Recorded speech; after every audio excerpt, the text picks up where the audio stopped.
News फटाफट 8 reporter Surendra Indora. जैसे कंधा मिला करके ये लोग काम कर रहे हैं और काम करने का फल हमने मिलकर के कांग्रेस पार्टी को आगे लाना है। हमने बताया कि कांग्रेस पार्टी की क्या योजनाएं रहेगी, क्या संयोजनाएं रहेगी और भारतीय जनता पार्टी ने क्या वायदे किए थे और क्या रह गए हैं। तो हमने यह भी निवेदन किया है, आप जितने हमारे बीजेपी के साथी आप मिलते हैं उनसे कहिए कि आने वाला समय कांग्रेस का है और कांग्रेस सबके लिए क्या क्या करेगी, किसी एक समाज के लिए, किसी एक परिवार के लिए और किसी एक पार्टी के लिए नहीं। अगर काम होगा तो सबके लिए होगा, पूरा हरियाणा के लिए होगा।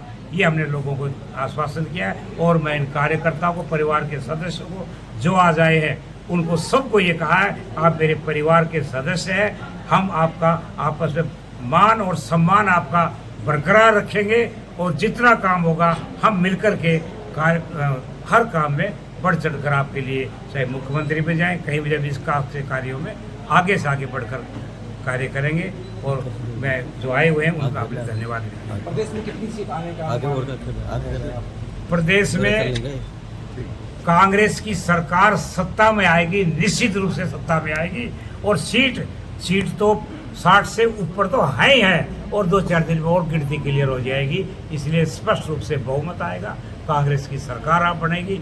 और मैं तो रेवाड़ी जिले की तो आपको पूरे मन से, दिल से, हर तरह से मेरा मन गवाही दे रहा है कि रेवाड़ी जिले की 3 सीटें कांग्रेस की झोली में हम डाल करके देंगे। बावल से आप किसके साथ अपना मुकाबला? देखिए, जो प्रत्याशी कोई भी हो, आप सामने कोई भी हो, किसी को भी हमें कमज़ोर नहीं मानना चाहिए। वो भी अनुभवी है, अच्छे आदमी है, इसलिए। लेकिन एक ये ज़रूर है कि वो हमारे इलाके के लिए और पार्टी के लिए और लोगों के लिए नए हैं। पार्टी में हमने कभी आज तक मीटिंग में नहीं मिले, हम 6-8 साल से काम कर रहे हैं, कभी हमें गांव में नहीं सुना नाम उनका, कभी देखा नहीं। और हमारे यहाँ 165 गांव हैं, पंचायतें हैं, 183 कुल मिलाकर के ढाणियाँ हैं। और मुझे ये थोड़ा सा सुविधा है कि मैं हर ढाणी के नाम जानता हूँ, हर गांव के नाम जानता हूँ, हर गली के नाम जानता हूँ, हर गांव में 100 लोगों को बाय नेम जानता हूँ। जो मुझे ये फ़ायदा निश्चित रूप से मिल रहा है वो शायद उसको लेने में समय लगेगा, उसको गांव पहचानने में समय लगेगा, उसको गलियां पहचानने में समय लगेगी। और दूसरे के सहारे आप कब तक, आप में कुछ तो दम होना चाहिए ना, दूसरे के सहारे आप कब तक अपेक्षा रखेंगे? या फिर एक लहर हो, आज बीजेपी की लहर भी नहीं है। आज बीजेपी पूरे प्रदेश में चढ़ाव पर नहीं है, उतार पर है। और उतार पर हो फिर आप कैंडिडेट नया लेकर के आए तो आप, मैं मुकाबला तो किसी से क्या कह सकता हूँ, लेकिन आप खुद अंदाजा लगा सकते हैं कि कौन व्यक्ति ज़्यादा काम कर रहा है और नए आदमी के लिए क्या स्कोप है। डॉक्टर साहब, बावल के अंदर ऐसा कौन सा काम है जो डॉक्टर एम.एल. रंगा विधायक बनने के बाद करना चाहेंगे जो अब तक नहीं हुआ है? बावल में सबसे पहले तो ये है कि जो हमारे मंत्री या रहे साथी, उनके जो हमारे कार्यकर्ताओं के परिवारों के दिलों में नहीं बस पाए, दिलों तक नहीं जा पाए, परिवारों तक नहीं जा पाए। और मैं उनके परिवारों तक गया हूँ और उनके परिवार की पीड़ा को, कठिनाइयों को जो मैं समझता हूँ उसको निवारण करने का मेरा संकल्प कहिए।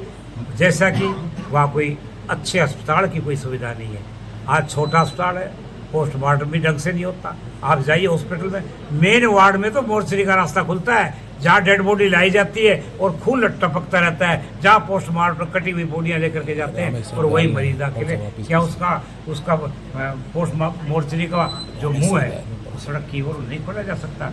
क्या जो ट्रॉमा सेंटर मंजूर हुआ था वो बावड़ में खाली जगह पर, जीट रोड पर नहीं लाया जा सकता?